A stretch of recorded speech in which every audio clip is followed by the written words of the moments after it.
All right. Tell them who you are, Brad. Tell them what your title is. I don't even know your title anymore. Yeah, it's changed a few times since we started this. So, yeah, my name's Brad Putnam. I'm the Arena Operations Manager for City of Peterborough. I directly oversee uh, two, formerly three arena facilities, and I can explain a little bit more about where our services are at, and indirectly support and also oversee a number of procedures, training, and operational support of our Peterborough Memorial Center, which is our major sport and event center here in Peterborough. So as far as the division, we have four facilities, but one has recently, as of the end of the 2020 ice season in March, closed permanently. So that's obviously changed our day-to-day operations, but we're working on a number of different strategic plans. But day-to-day responsibilities include, direct oversight of operations and maintenance, as well as administrative from customer service.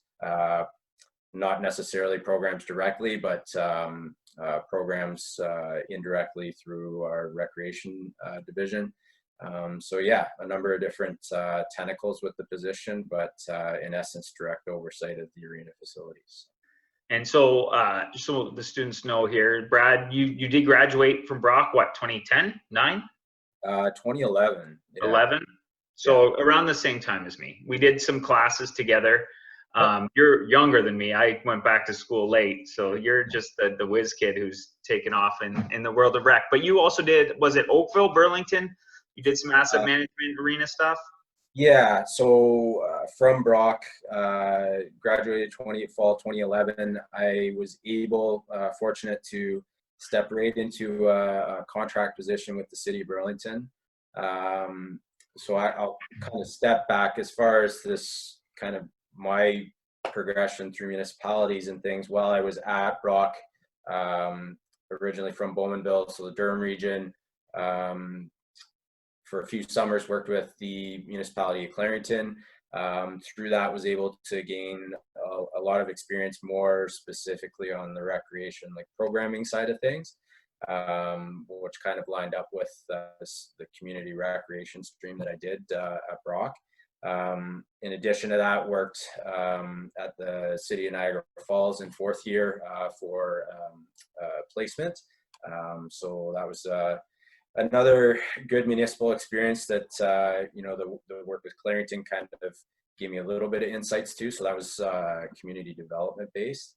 And then, yeah, from directly from Brock, so graduated, stepped right into contract position, Parks and Recreation, originally focused in asset management, then bounced around in a couple other contract positions, operations coordinator in corporate facilities, then arenas, and then permanently in the coordinator position around 2013, I think. So about a 2-year progression there, just different contracts, but all within Parks and Rec, and kind of shifted towards facility operations. So, with that, spent the time in arenas there with Burlington for close to 3 years. And then the remainder of my time there in Burlington until March of 2017, when I transitioned to Peterborough here. I was in the Capital Works department, asset management and analyst, and oversaw a lot of the maintenance programs, contract services, smaller capital projects, things like that, part of the asset management team, and yeah, so a lot of different experiences, and then transitioning back into like more operations day to day here, but obviously in a different capacity, and a more senior role than I had in Burlington, supervisory wise in operations. So yeah, it's been a good, I guess, opportunities of experiences, but yeah, a lot of different things over this, what is it now, 9 years. So yeah, so you're going to be a wealth of knowledge, which is awesome. You've got massive experience. This particular class is facilities management. So how we run facilities, how they're designed, how we utilize them. So today I'm going to kind of kick off a few things with you. You know, we've emailed back and forth, and any of those documents that you sent, they have access to. So we don't have to post them up, but if you want to refer to any of them, you're welcome to do that. You don't have to. They're there for the students either way. But like you said, you did some asset management stuff, and now you're doing some facility management stuff. The first thing I think we got to talk about, just because you mentioned it already, and it kind of fits in with some of the stuff we've been talking about. You said you've just closed down an arena, so a bunch of stuff on that. Did you have like consultant work done before in terms of allocation and how much ice you have? Like, are you able to allocate, or was this just closed down strictly because of condition?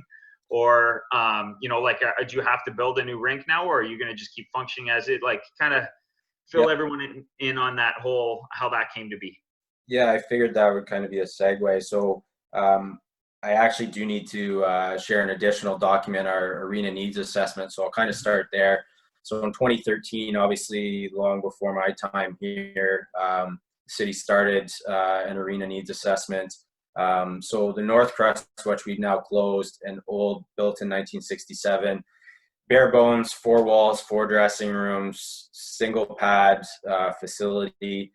During the boom, right? The 60s. Yeah, exactly. That late 60s, 70s kind of boom of just, you know, not to demean it, but cookie cutter facility builds, just real basics. And it never really had any sort of major, you know, renovation or capital put into it over its time. It was kind of just a basic service. It did its job, but, you know, obviously in today's standards didn't meet a number of the needs and deliverables. So the 2013 needs assessment evaluated. So I'll talk as if North Crest was still operating. The city had 4 arena facilities, 2 twin pads, the Memorial Center, as I've mentioned in my intro, which is our sport and entertainment center, which is treated or allocated like a community facility as well. So in addition to, or with the exception of any major events, the OHL Pete's, major summer tenant here, major series lacrosse, the Peterborough Lakers,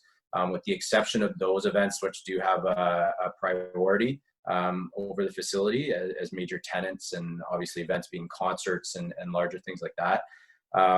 You know, it is community-based, a lot of the programming. So, and then the North Crest does the single standalone. So the needs assessment identified a number of things for the city, current usages, trends over through to 2031, and then kind of some further analysis beyond that. So really what it identified was obviously some, you know, some needs and some standards that we were well short of, including number of surfaces, current ice demands, trends for ice demands.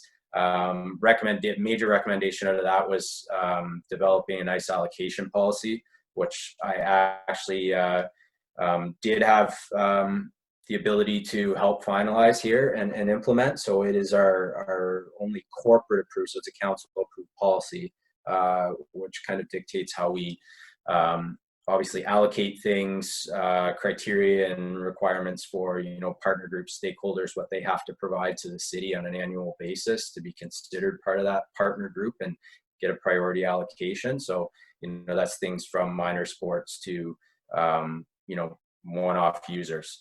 So a large spectrum there, city services as well, so city programming and all that kind of stuff. So, so we've developed that as an outcome. So, to kind of try and summarize things, North Crest was obviously deemed obsolete from the assessment. So with that, the city started a process of design and development for a new arena and aquatic complex. So this was a designed twin pad facility with walking track, you know, a number of multi-purpose spaces, basically a major multiplex facility, with a design as well for a future phase, adding a competitive swimming pool. So that has been a long saga in itself. I joined the city here in March of 2017. We were to be shovel and ground at the time in the fall of 2017. And here we are in 2020 without a shovel in the ground.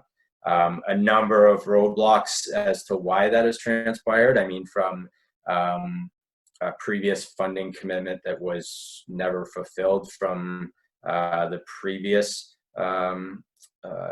Liberal government. So we basically were kind of committed some funding that never did transpire. So that was obviously a disappointment a few years back. We did submit an application to the infrastructure, the ICIP program, which was open in 2019 for recreational services to apply to. We did just receive recently from the province's first review before it went to the federal government that we weren't successful in moving along with through that process. I know there's the intake for the $1 billion program was around $10 billion. So obviously a lot of needs out there across, the country and the province in particular. So I haven't heard a lot that were successful. So obviously disappointing, and we're trying to, get some more feedback and look at things. Our price tag on the submission was around $52.5 million. Now, I guess one major thing that I should just mention, and another hiccup in this was, again, before my time, the site selection for this complex was on Trent University lands, so on the north end of Peterborough. As we were going along through the design process, and which I've been a part of the project team on this, it was determined that the wetlands which the facility was supposed to sit adjacent to were deemed provincially significant. So that threw a whole other set of criteria and challenges for the design and future expansion. So the city actually reevaluated, and council approved moving the plan to the previous option B, second option, which was another partnership with post-secondary at Fleming College. So opposite side of the city, but that is where we plan to basically mirror and use a lot of the design. So we were essentially at final detailed design, full class costing, class A costing on the building, and so we were able to transition a lot of that design over to this new concept, but obviously different set of land, different site services that need to be developed. So the layout of it has changed, but the scope of the project has not. Having said that, not getting this infrastructure funding opportunity, we are preparing. So this is real time and live. We are preparing a report to go back to council here that's going to give some alternate recommendations for them to consider. Everything from municipally funding this outright to other options for the facility's design, or just other options for looking at things differently. So ultimately there's going to be a number of things tabled, and we'll get some further direction on council where this project's going to go. But as I mentioned, closing Northcrest this spring was something that was always known was going to happen, and the intent originally was that Northcrest would close in 2018 when this new complex was supposed to be finalized and constructed. And here we are a few years later beyond that time frame. So it got to a point where there was significant investment required, about $1.5 million, new refrigeration room, major structural requirements. So we obviously took a series of reports back to council on that, had engagement with the ICE users after the city decided through the 2020 budget process last year that it would not be funded through the tax base, to look if users could bear that on ICE rate costs and services, and that wasn't feasible. Obviously, you can imagine how much needs to be contributed to build up $1.5 million. So that wasn't, unfortunately, an option. So we had to close the facility. Unfortunately, COVID kind of closed the facility. We didn't get to finish the final ice season, which was unfortunate, but the building has since been decommissioned. So we're just evaluating future uses for that site and that land, and there's a few things going on with that. So Yeah, a lot of things moving, and we're still in need. The demand is definitely there from users. So the need is definitely there for us to continue growing, and whether that's just this complex or more in future.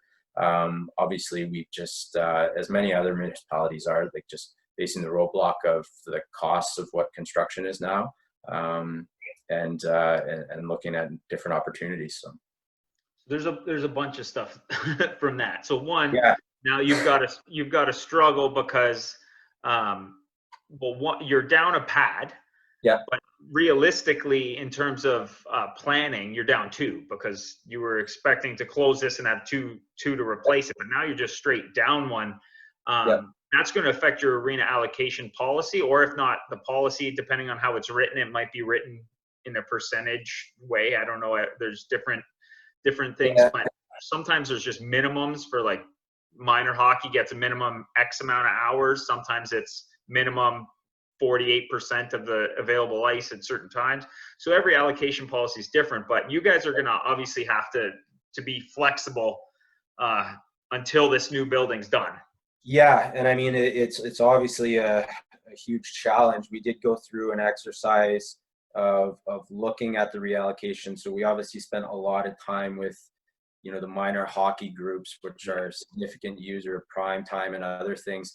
Looked at how they could, there's plus a number of other users that had continued to use Northcrest in its latter years, but looking where they could continue to find other opportunities. So I mean, we are at high demand, but there were opportunities for early afternoons, early mornings, like to mind the gap a little bit, not perfectly, and obviously those aren't ideal opportunities, but the 6 a.m. hockey practices and things is a tried and tested, like that's We've all been through it.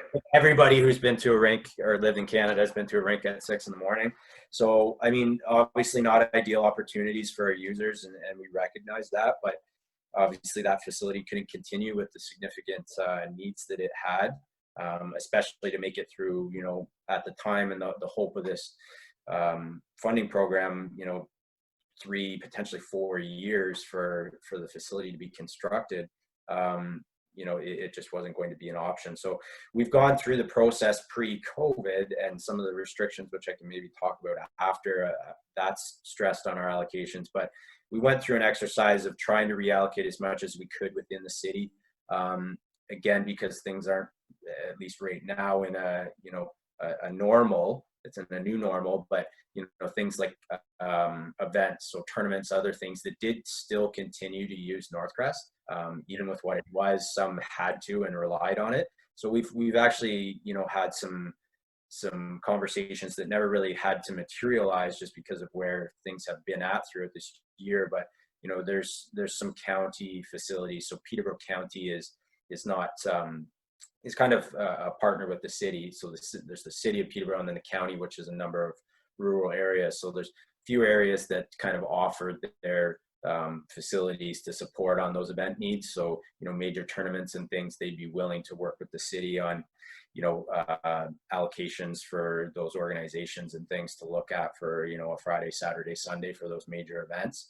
It brings tourism and other things into those counties as well. So those smaller municipalities, it's an opportunity to kind of for us to partner with them. We provide a lot of support and our neighboring community to all those centers. So we wanted to look at all those opportunities for users, but we tried to keep as much as we could within the city. Obviously, we don't want to push people. Some of those places are 20, 25 minutes outside of the city. In the middle of winter, you don't want to be sending users on those drives on, back highways and other things. But, that's the reality that we're kind of at. It's obviously an unfortunate situation. The city didn't want to have to draw up closing doors before we had new ones to open to replace them. But that's just the way that things have transpired for us. And, again, we're not the only one that, is faced with that. With, like you said, like there's a number of facilities kind of built in that era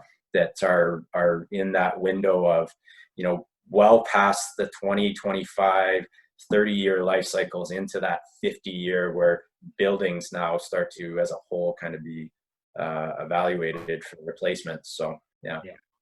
It's interesting, right? Because a lot of things within facility management are pretty streamlined. They're similar no matter where you go. A lot of best practices, a lot of things are shared within the industry, but then there's, like you just said, there's, you know, things that are unique to every different place that you work, right? So you just talked about how you have that county that you can rely on and work with, where, like, I work in Niagara Falls, we just have 4 pads in one spot and that's it. They're all, but then you can work with another city or municipality of Pelham, Thorold, St. Catharines, right? And they do work together. So it's interesting. Everything's different. But one other thing I did want to talk about, because you talked about it in terms of the new building you guys are working on, and it again fits right back into what we've been talking about in classes. You know, designs change, what people needs change. So like an arena in 1967, 4 dressing rooms, made all the sense in the world. 2 teams in 2 rooms, and then they get out, 2 teams in the other rooms, and you switch. I know in Beamsville, they just made a new arena in like 2013. Yeah, it sounds about right. Yeah, it was around there. Yeah. But they only put in 5 change rooms, yeah. One for like just a bonus type of room, and then a 2 smaller girls change rooms. Okay. But then, like, because of the way everything's happening, it's already not enough. It's not okay. They're not big enough. Like, the girls' rooms fit like 4 kids in it. Like, that's not useful in any way. You basically need 6 full rooms now for each pad, and like big rooms, not the little ones that we used to have. And then as well, on top of that, that's just one example of change. As demographics change, as societal reactions to things change. But then the other thing you said, and Beamsville did the same thing here too, is it's never just an arena anymore. Never. Yeah. They always. I can't even think of anything new lately. Niagara Falls has, there's a library in it, but because it's a 4 pad, it's mostly an arena. But there's a walking track. Like, all of these things are multi-purpose now. There's never just one thing. And I mean, like, quite honestly, that's what everybody has to look at nowadays, just because that kind of single dimension use is irrelevant, because there's so many, like you said, whether it's culture or other things, it's money, they're different revenue sources. But I mean, at the same time, just, an arena facility is so much more. In, you have community rooms or things, there's recreation opportunities, there's, different business opportunities.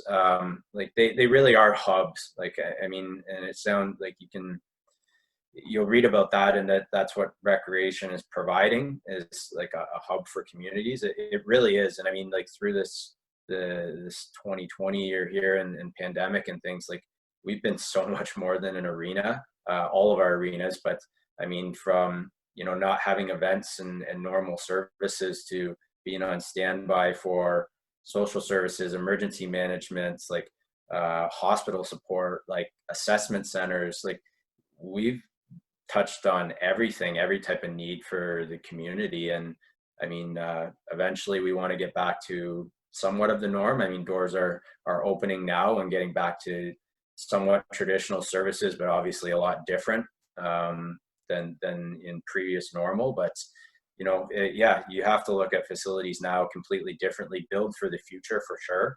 So I mean, with our design, and again, I was kind of coming in at the final, like, detailed design stage of where we were at in the Trent design, but that we were still going on different facility tours and things, like, just bits and pieces of best practices from others, like, from what operationally worked to aesthetics to whatever, like, just taking bits and pieces and putting it into our design, on top of, obviously for these types of projects, and with the investments that, even with, funding programs and other things or other funding sources, they're large investments for the city. So you have those public consultations, get the public's feedback, and look to provide something that, you know, the community as a whole is going to use, and not just arena ice users. So yeah, for sure. And I mean, like we're a little bit different here in a sense of we're our own division. So arena division is its own kind of carved out piece under community services. So it's not like we are a, you know, facility operations section. So we have a Peterborough Sport and Wellness Center, which is, on actually partnered with Fleming as well. So gyms, fitness center, recreational pool, so multi-purpose rooms. So it's a multi-use recreational facility that Peterborough does have. It was built in around 2006, I think. So you know, like we obviously work with them, but we're kind of our own little division and entity. But we're, you know, obviously working through a number of things, like through COVID, and even before that on, you know, like staff training, other things like that, of focusing how on, you know, across the board for the city we can kind of align services and standards and things like that. So yeah, it's definitely something that, you know, building with a narrow mind. You have to build for 25, 50, or like, you know, we, through our asset management planning, we build on, you know, 100-year life cycles for buildings. So, I mean, you're looking at having these structures for a long time, and, you know, it's tough when you get a newer design, because I've been through that in past lives where it's like, you know, if we could have done something over again. That's kind of always going to be the case, but you try and do best efforts to make sure you've got that community need, do your homework, and look at, you know, things that work from other municipalities and things. So it's definitely, like, it's fun for me. I enjoy that. And I part of why I came to Peterborough here was the opportunity to see this city kind of make that change and make some major, you know, shifts and growth. The city's growing as well. So, you know, we're, you know, still moving in that direction, but hoping to get there sooner than later. So let's talk a little bit about COVID, because it's hit us all. I know, like in Niagara Falls, so our arenas became a massive hub for COVID, because not in a bad way, but obviously everything shuts down. But then also we just happened to have in Niagara Falls, our municipal works building had a leak. So it had to be emptied for a month at about the same time. And then with COVID, there's been, especially early, like if you remember back to March and April, there was a lot of things that were put in place very quickly. So like all of a sudden, you know, we couldn't have as many guys in a truck going to a site anywhere. You couldn't have people in a room together. So our arenas became break rooms. Like the ice pad, the floor became like break rooms, because we could have like enough space for all the workers. Like these are huge facilities that, I mean, we can also get into like your staff and how you guys utilized it. But like in Niagara Falls anyways, we use the space because it's the biggest facility you have in most municipalities.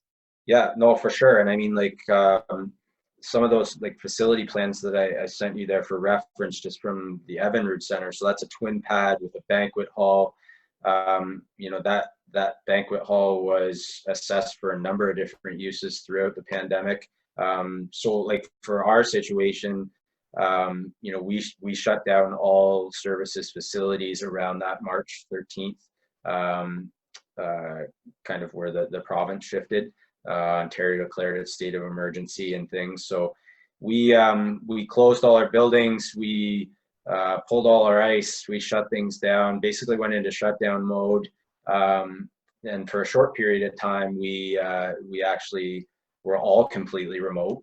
You know, as the province recommended that if you didn't need to be there, don't physically be there. So we kind of shifted into that mode temporarily, but you know, as I mentioned to you before our chat here, like we've been on standby for so many different services and for the community's need throughout this. So, you know, from, you know, evaluating potential for, you know, social services supports like sheltering needs, because physical distancing, like that's taxed so many different things.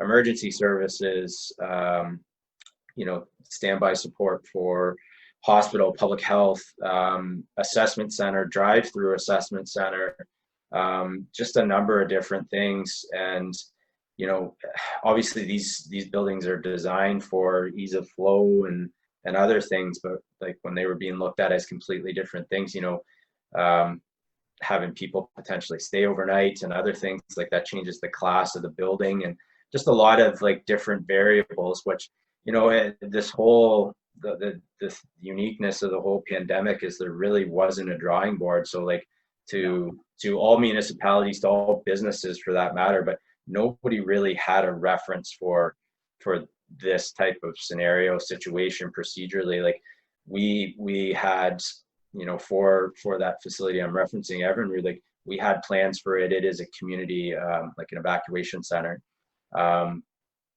We were looking at the SARS plans, and just like a lot of stuff didn't transition there, right? Like that was the last kind of similar kind of pandemic relief there. But you know, yeah, just a number of different things, and obviously a lot of different uses. And we've now shifted back into our recovery phases. So as of this week, actually, we opened the Memorial Center, which was our last one to come online. So we brought the Evinrude and the 2 pads there, our Kinsman Center, which is another twin pad, and now the Memorial Center. So we waited for demand, time, resources, because we had staff deployed to a number of other divisions. So without detrimenting those services, we had to kind of, you know, strategically plan that. So getting staff back to prep and open buildings, obviously, you know, throughout things, as you know, the province announced, you know, different phases and stages of things that, you know, we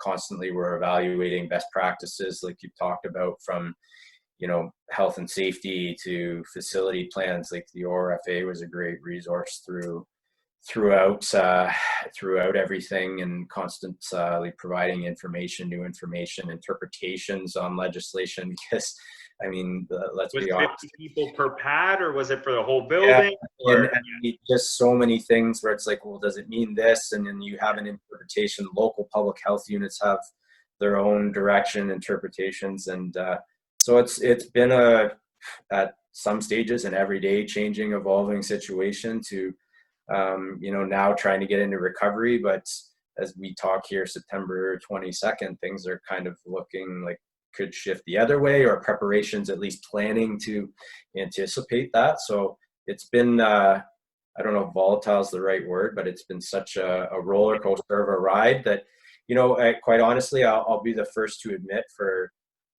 you know, anything that you don't have an answer to, is don't try and provide an answer you don't have an answer to. But I've had a lot of good resources to be there to help myself and help us with our plans and things moving forward. And we've been, you know, happy to support others that have reached out, or you know, we're continuing to evaluate things, and where others are changing and shifting, if there's opportunities for us to follow suit and adapt our plans, we certainly do. But you know, feel pretty confident with where we're at with things. This community's been pretty safe throughout the pandemic, like shut down at a good point, and has had pretty, knock on wood, like low numbers as far as positive cases and things like that. But, you know, that's just, you know, everybody's got an internal responsibility, individual responsibility of how you manage things. And we've tried to do our part in supporting the community, and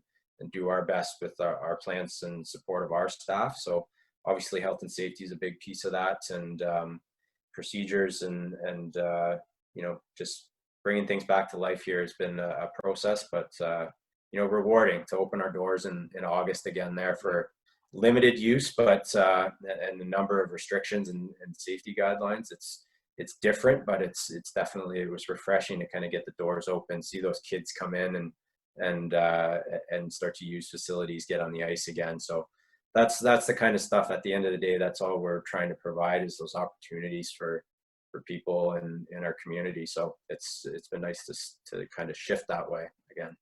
I know in the falls, I was talking to Rob. He's like our manager of arenas there. He like at one point they're trying to figure out, like they're doing a cost benefit, right, of taking the ice out versus keeping it in, right? You're like, okay, well, it costs me this much per week to keep it in, but I take it out, I'm going to need this much water, and it costs Yep. this much to ramp the machines up again. And then you got to get Jet Ice or whatever company you use back Yep. in, and that's 20K or whatever it costs for paint.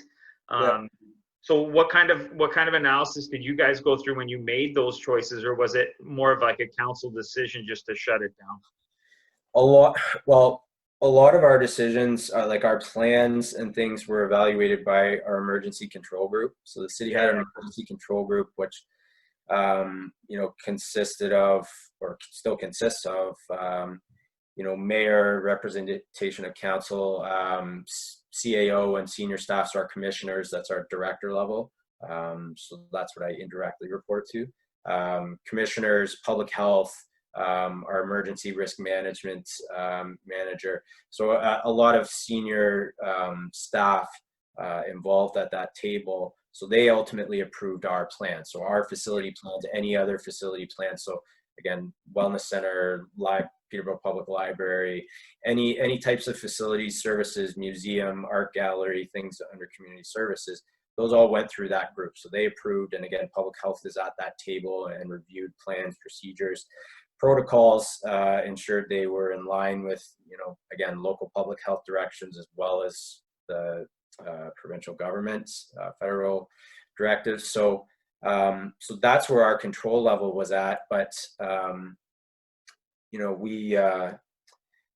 we basically kind of evaluated, and we had some discussion with some other municipalities. So we've had a good network through this too with other municipalities of like size. There's this kind of more administrative group that our administrator Kelly is involved with directly, but she was able to get a lot of resources on what others were doing as far as evaluation.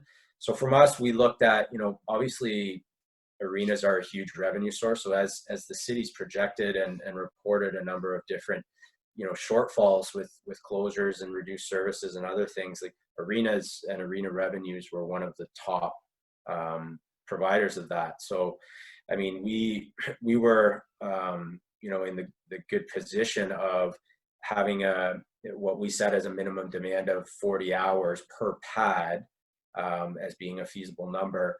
That was kind of our break even, if you would say. So from staffing costs, facility costs, looking at what would be feasible. I mean, at the end of the day, recreation services are not revenue generating. No, cost zero-based budgeting and all that kind of stuff, right? So I mean, we're not looking to we're obviously a huge revenue source, but we spend a lot too. Rec facilities do in general. So I mean, that was kind of our number. So we evaluated what would be feasible from staff operational costs, from per pad, what that revenue generates as a whole. So that was kind of our break-even numbers. So we opened Evinrude with the minimal demand that we had for kind of the back half of what would have been a spring-summer allocation. And then we focused on the other facilities and the regular fall-winter season kind of demand that has dictated how we've opened these others. So in addition to some of the other challenges we had, again, like the staffing, bringing buildings back to life again, that kind of piece, for us, we looked at a minimum demand, and I know that others are still using that model. I've obviously been in touch with former colleagues in Burlington. That's kind of their evaluation on at least the arena services, and some others are looking at that as well around us here. So, I mean, that's every municipality is going to have their benchmark or break-even point. But for us, we kind of looked at, that minimum amount of hours, which provided X amount of revenue at, even using a non-prime as a low end, and then just looking for that. So we've had a lot of, in evaluating that, obviously we had to look at, okay, well, with restrictions and facility, these guidelines that we have in place right now, reduced capacities for on ice, for spectating, other things, like how many groups we're going to be willing to use our facilities. And at least for Peterborough here, we've had a lot of like overwhelming demands that, majority of groups are completely on board. Some are starting a little later. So some have, opted to, after Thanksgiving, wait to see how things kind of transpire, get their groups prepared as well. But for the majority, we didn't have a lot of, outright cancellations, no interest. We did only allocate for September to December, so seasonal contracts instead of being September to March. We're just September to December right now, reevaluating what it will look like in the new year, and when we can shift back to our regular allocation. Because, I mean, as part of that revenue projection piece, we've put increased cleaning protocols in place, obviously. So cleaning between permitted uses and giving staff the time to focus on primary tasks. We've lost about 20% per pad of our allocation capacity, with 15 minutes in between each rental. That's cut our daily usage down from a regular 7 a.m. to 10 a.m. being like 15 hours of time is now 12. So that's obviously a revenue hit, add on like a high end, a couple $100 an hour. So I mean, that's a hit, but we've put a plan together that we felt and still feel confident about, that gives us the time, maximizes the amount of ice that we could possibly provide. And we'll again continue to evaluate if we get reduced requirements on some things, then that can allow us to reevaluate all that. But until those times, which I don't see in the immediate future here, that's kind of the situation where we're at. So I know Niagara Falls was doing some sort of rotation too, so they have 4 pads in one spot. So it was like pad A's 9 a.m., pad B's 9:30, pad C's 10, pad D's 10:30, so that like people didn't really crash. I think it might have been 15s, but the point was there was, instead of a pad going full on, it would be an hour, then an hour off, and then that pad would go again. But also people coming in and out would be staggered for all the pads, so they're not crossing paths. And I think like the end of the day for almost all rec facilities, the ones that have come back on board, like you've talked about, like hockey arenas have, I don't know what, like our pools haven't, in Niagara Falls, we don't have any pools. They're all for nonprofits, but they're basically not running. The boys and girls are doing some. But arenas are really some of the only real facilities that have really come back on board almost full on. But in terms of COVID, it's been about being flexible. Everyone's learned that you've got to, like, we're figuring it out as we go, just like everybody else.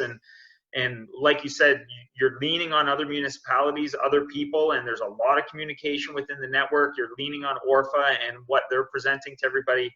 But at the end of the day, it's about being flexible and making this, not maybe decisions on the fly, because they're thought out decisions, but it's a brand new ball game right now. Yeah, it's adapting. It's been fast paced. Like I said, like at points in the early part of this pandemic, which you would have experienced with Niagara too. Like, I mean, things were shifting daily, like hourly at some points. Like, to be honest, in the early stages, it was it was really fast paced with how quickly things were changing and how quickly we did have to adapt, right? Everybody.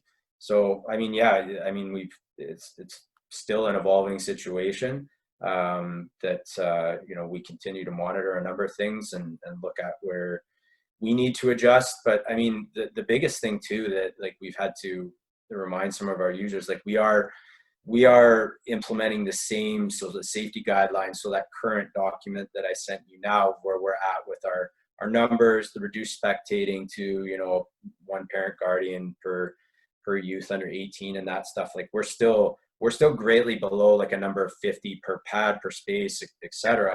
However, each building is different. So, I mean, the physical distancing requirements for change room spaces, well, the Kinsman Center was built in 72, Evinrude was built in 96. The change room sizes are completely different. So as much as we still have the same protocol, like safety wise, like same numbers for users and things, like our stagger time actually at the one facility is a half hour between, because those individual like 8 rooms, which used to be 2 before, is now 4 rooms per each permitted time. Those have to be cleaned before the next group comes in and uses those.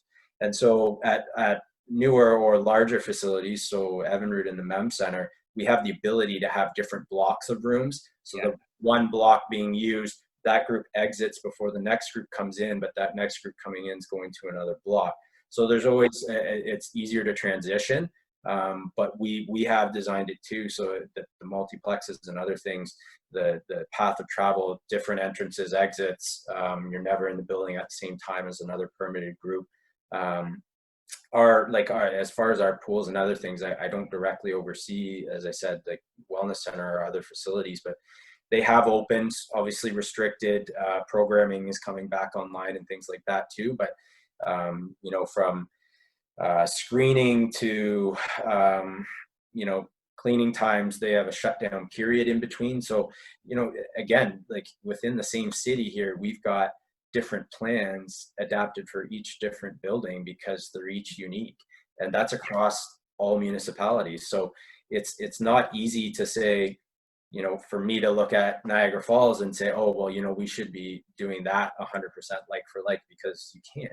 And nor could Niagara do it the same that we're doing it here. Like it's been really interesting to see that, like how the industry's been responding, and at the end of the day, everybody has, their own local health unit that they have to manage and deal with, and take their directives and any interpretations that they may have on things differently, or additional restrictions than what the province is dictating. But at the same time too, like each building is different, so you got to evaluate an individual plan for each of that. So that's also why we took a phased approach, in addition to the demand, was to ensure that we had, walk before you run. We opened the one building and different restrictions than where we're at now, but we wanted to run through that before we even evaluated others, even though at the time we had demand potentially for more.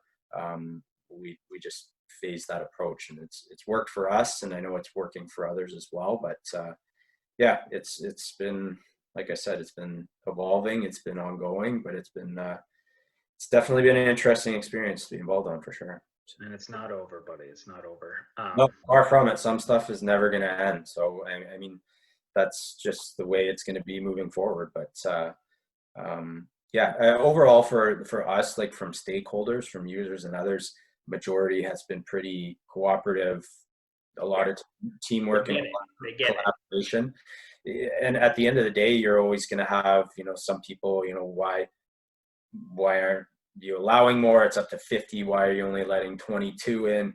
Like, you explain the scenarios, most people are getting it. You're not going to satisfy the masses, but that for me, no news is good news. So when I don't hear from others, I know that that's hundreds, or in some cases thousands of people that are coming into buildings, and that's a good thing. So yeah, it is good. All right, buddy. It's been like almost an hour already. That's tons of great information for my students. They gotta write some papers on a bunch of these interviews I'm doing. So thanks a lot, man. Yeah, no, thanks for reaching out and having this chat. I mean, again, I enjoyed my experience at Brock, so I'm always willing to help where I can. We didn't have this class, as I've said before, like we didn't have this class when we were there. So for me, that would have been something that I would have been all over and looking at. So for the route that, I've taken, and others that may have that kind of interest, this is an awesome course.